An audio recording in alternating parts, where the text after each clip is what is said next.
Test 7. You will hear a number of different recordings, and you will have to answer questions on what you hear. There will be time for you to read the instructions and questions, and you will have a chance to check your work. All the recordings will be played once only. The test is in 4 sections. At the end of the test, you will be given 10 minutes to transfer your answers to an answer sheet. Now turn to Section 1. Section 1. You will hear a telephone conversation between a travel agent and a school principal who is organising a school tour for a group of third-year students. First, you have some time to look at questions 1 to 3.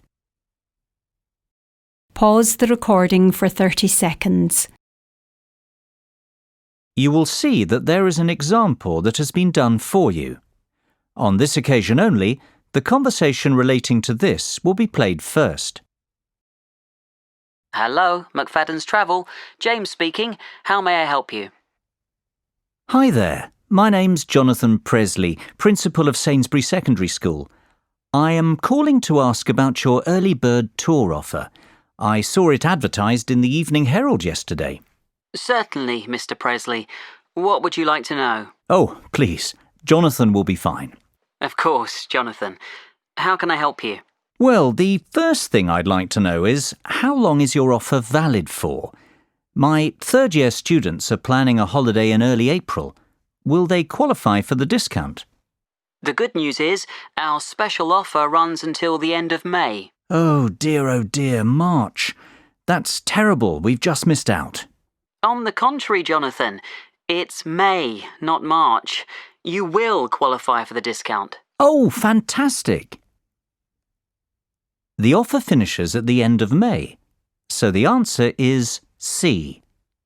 Now we shall begin. You should answer the questions as you listen, because you will not hear the recording a second time. Listen carefully and answer questions 1 to 3. Hello, McFadden's Travel. James speaking. How may I help you? Hi there. My name's Jonathan Presley, Principal of Sainsbury Secondary School. I am calling to ask about your early bird tour offer. I saw it advertised in the Evening Herald yesterday. Certainly, Mr. Presley. What would you like to know? Oh, please. Jonathan will be fine. Of course, Jonathan. How can I help you? Well, the first thing I'd like to know is, how long is your offer valid for? My third-year students are planning a holiday in early April. Will they qualify for the discount? The good news is, our special offer runs until the end of May. Oh dear, March. That's terrible. We've just missed out. On the contrary, Jonathan, it's May, not March. You will qualify for the discount. Oh, fantastic. And I'm only just getting started. The best news is yet to come. What do you mean? Well, tell me now, how many students are you planning to take on this tour? I expect there'll be about 45 students and 3 teachers accompanying them. Why? Are there any further discounts? There are indeed. We do a 25% discount on groups of up to 40 people. For you, we can offer an even better rate, a 50% discount. Wow! Is that on top of the 15% early bird discount? It most certainly is, which makes your total tour discount, 50 plus 15, 65%. Surely there's a catch. This is too good to be true.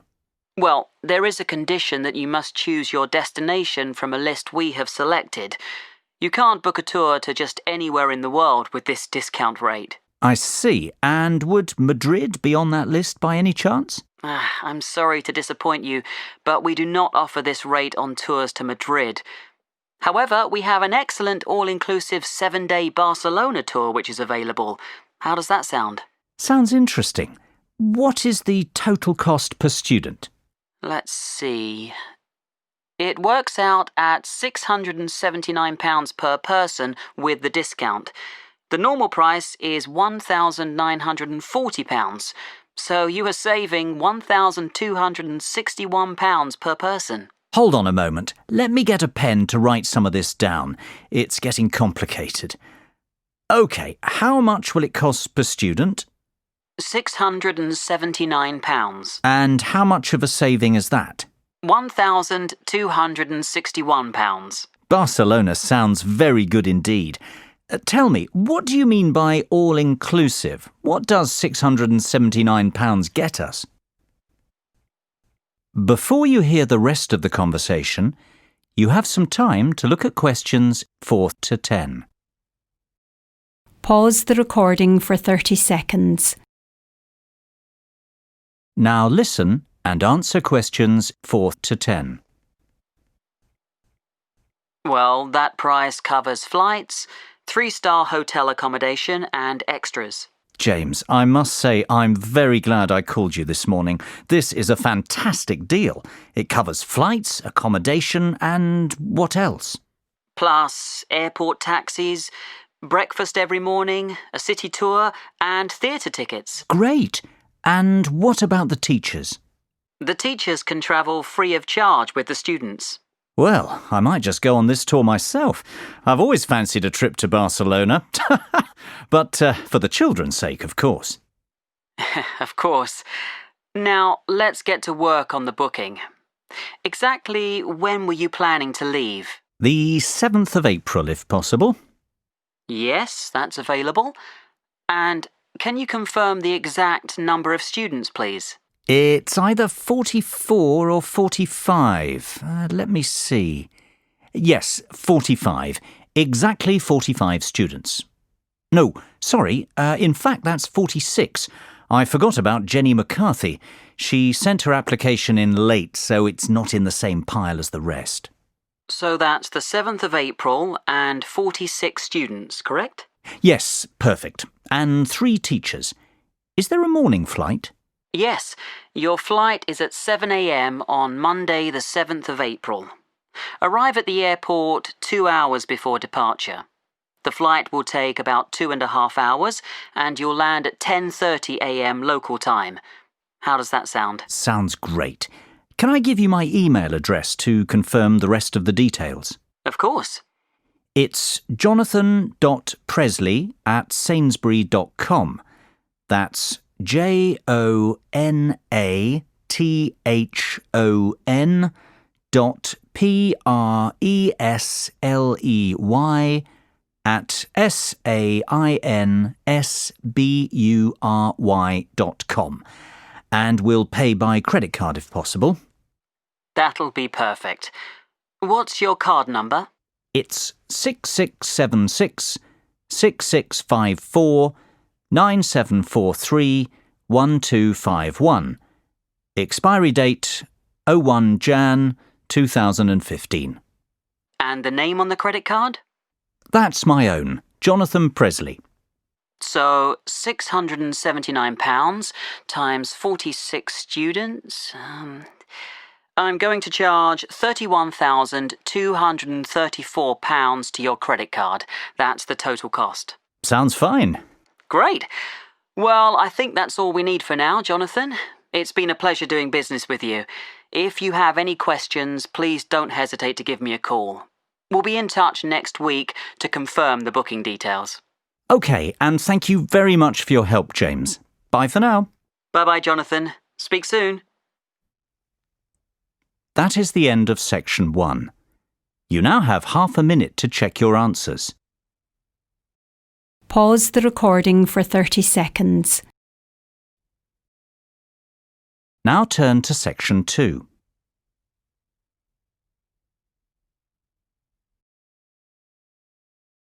Section 2. You will hear an extract from a talk about the history of motor racing. First, you will have time to look at questions 11 and 12. Pause the recording for 30 seconds. Now listen carefully and answer questions 11 and 12. Good morning and welcome to the programme.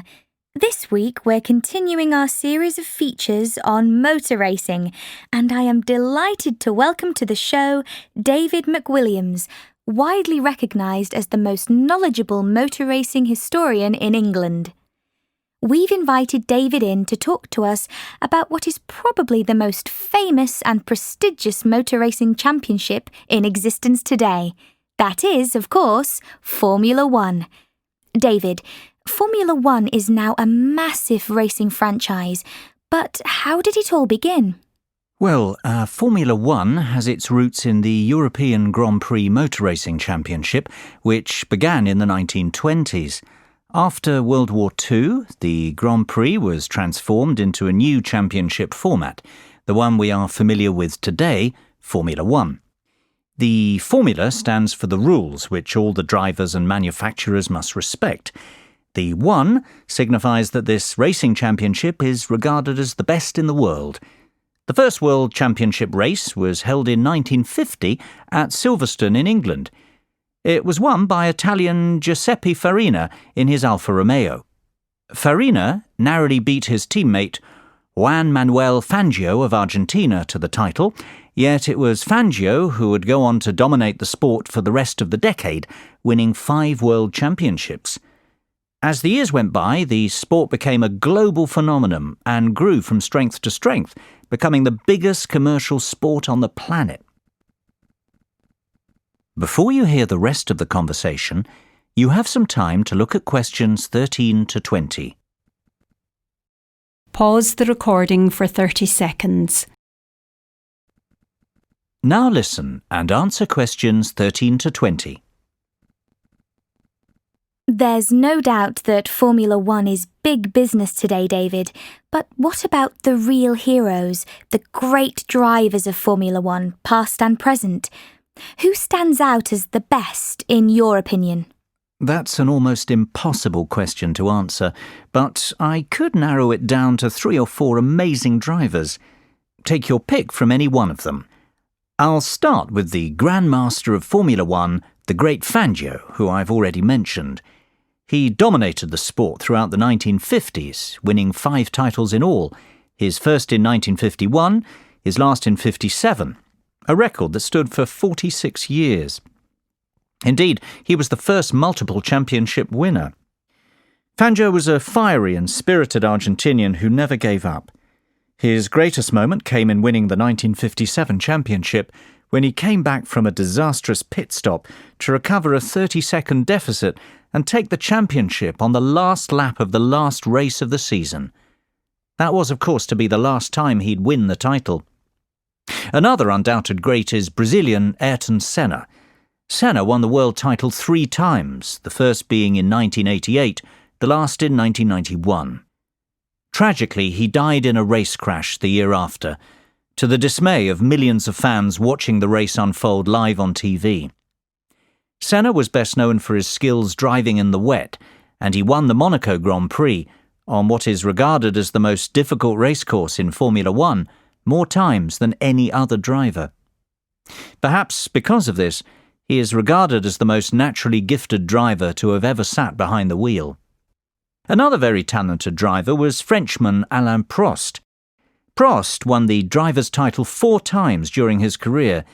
His first title victory came in 1985 and his last arrived in 1993.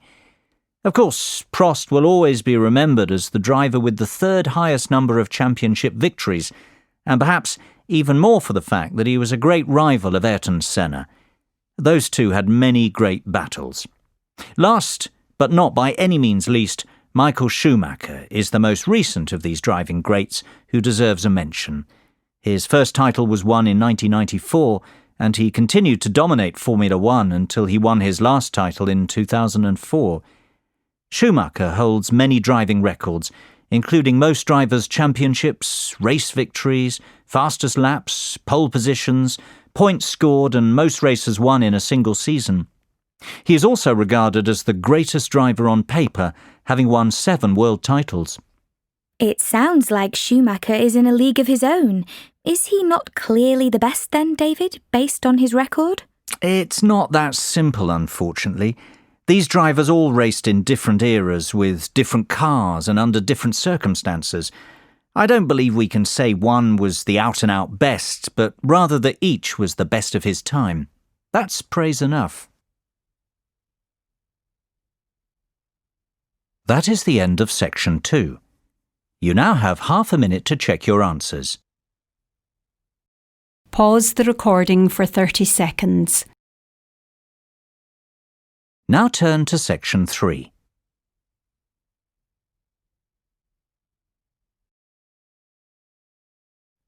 Section 3. You will hear 4 business colleagues discussing a takeover proposal. First, you have some time to look at questions 21 to 27. Pause the recording for 30 seconds. Now listen carefully and answer questions 21 to 27. So, let's go over this again. We don't want to make any mistakes, and we all need to agree we're making the right decision.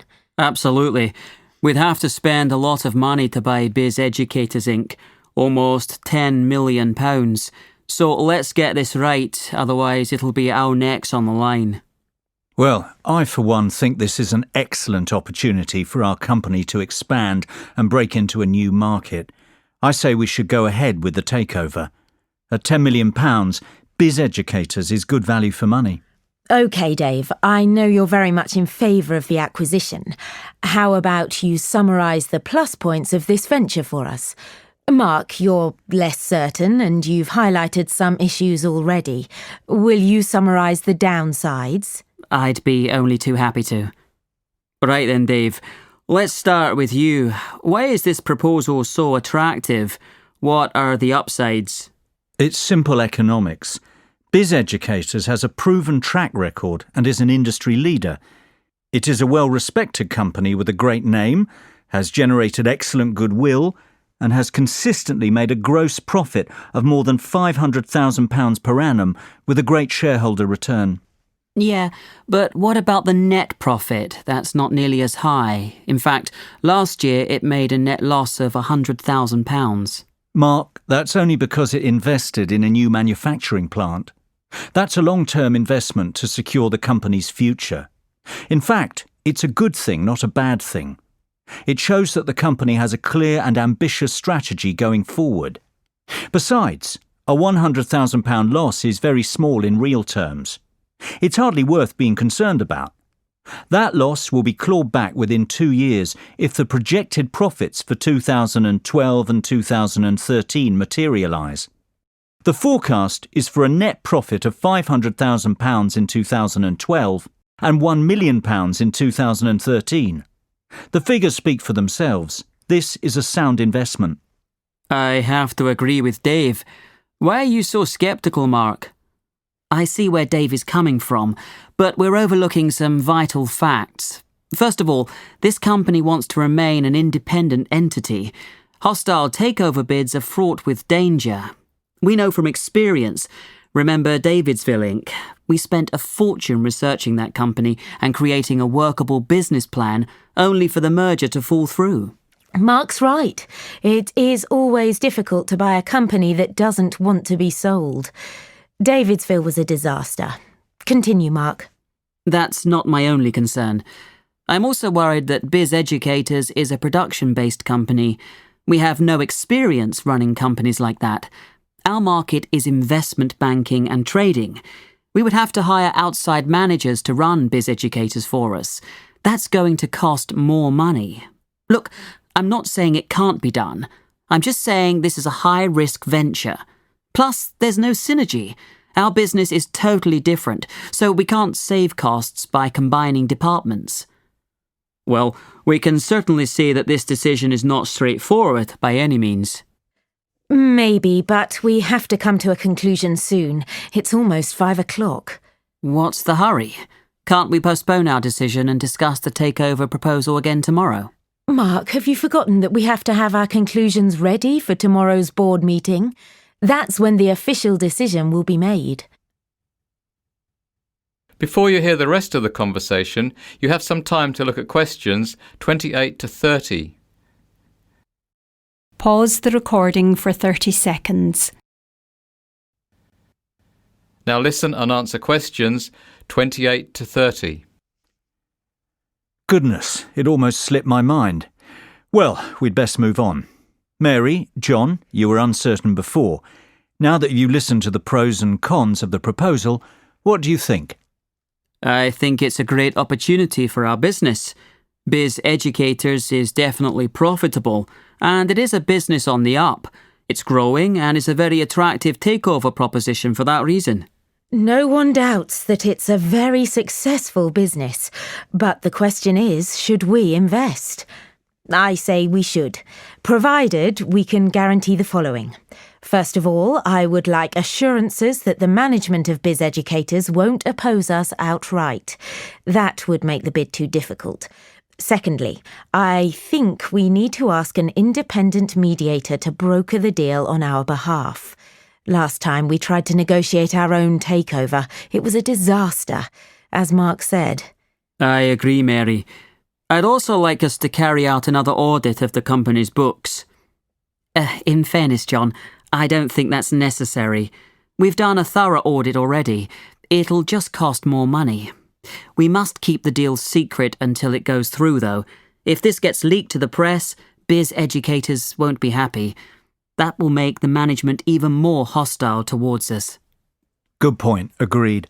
I don't think we need to be concerned about projected profit margins, goodwill or accounting issues. Biz Educators has kept very up-to-date account books. Great. Then we're all agreed. The takeover should go ahead provided we proceed cautiously.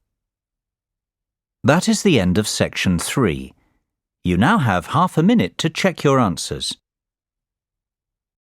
Pause the recording for 30 seconds. Now turn to section 4.